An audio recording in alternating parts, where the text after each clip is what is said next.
Halo teman-teman, kembali lagi bersama saya Desnika Permani. Nah, di video kali ini saya akan menjelaskan tentang PPA dan stadium HIV. Penasaran apa aja sih stadium HIV dan apa sih itu PPA? Yuk tonton terus videonya. Stadium HIV ada 3, yaitu stadium infeksi primer akut, stadium HIV asimptomatik, dan stadium HIV simptomatik. Jadi, yang pertama adalah stadium infeksi primer akut.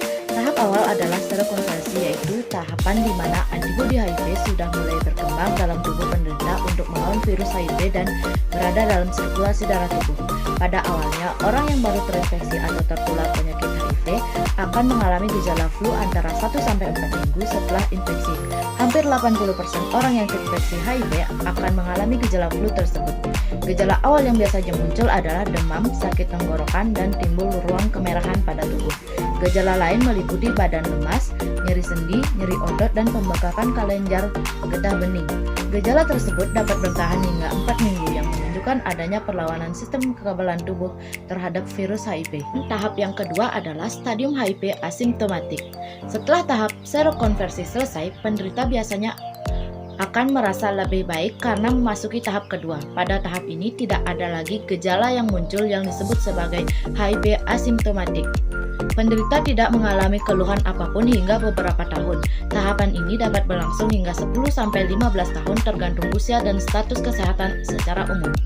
Walaupun tidak memberikan gejala, sebenarnya virus HIV masih aktif dan menginfeksi sel baru, menyebar dan merusak sistem kekebalan tubuh. Dan yang terakhir adalah tahap ketiga, yaitu stadium HIV simptomatik. Tahap ketiga adalah tahap terakhir di mana sudah terjadi banyak kerusakan pada sistem kekebalan tubuh penderita. Pada tahap ini, penderita mudah sekali terserang infeksi serius dari bakteri, yakni virus maupun jamur yang seharusnya bisa dilawan. Infeksi ini disebut sebagai infeksi oportunistik. Berbagai gejala yang dapat timbul pada stadium ini termasuk gejala infeksi serius meliputi penurunan berat badan, diare berkepanjangan, keringat dingin pada malam hari, demam, batuk persisten, masalah kulit dan mulut seperti infeksi jamur, infeksi berulang, dan sering terkena penyakit serius.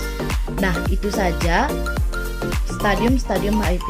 Selanjutnya saya akan menjelaskan tentang PPIA.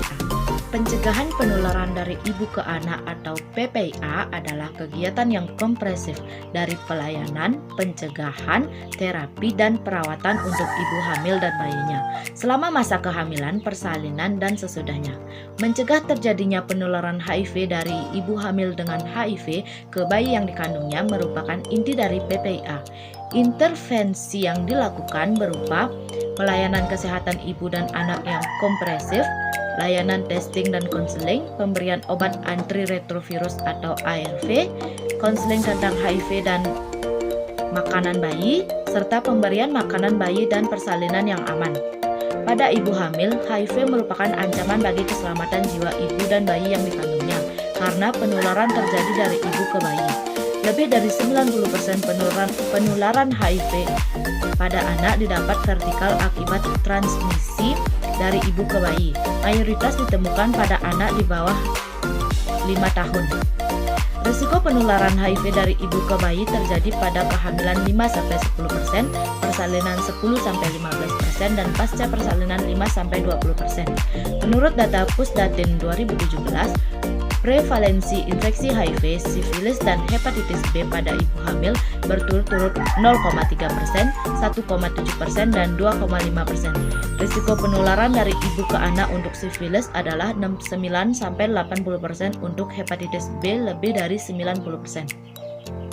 Kementerian Kesehatan Indonesia menyebutkan 75% penderita AIDS di Indonesia terinfeksi HIV saat masih berusia remaja. Setiap 25 menit di Indonesia terdapat 1 orang terinfeksi HIV, yaitu 1 dari setiap 5 orang yang terinfeksi berusia di bawah usia 25 tahun.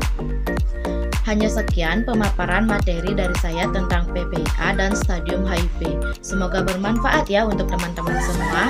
Jangan lupa share video ini untuk berbagi kepada teman yang lain. Sampai jumpa di video selanjutnya. Terima kasih.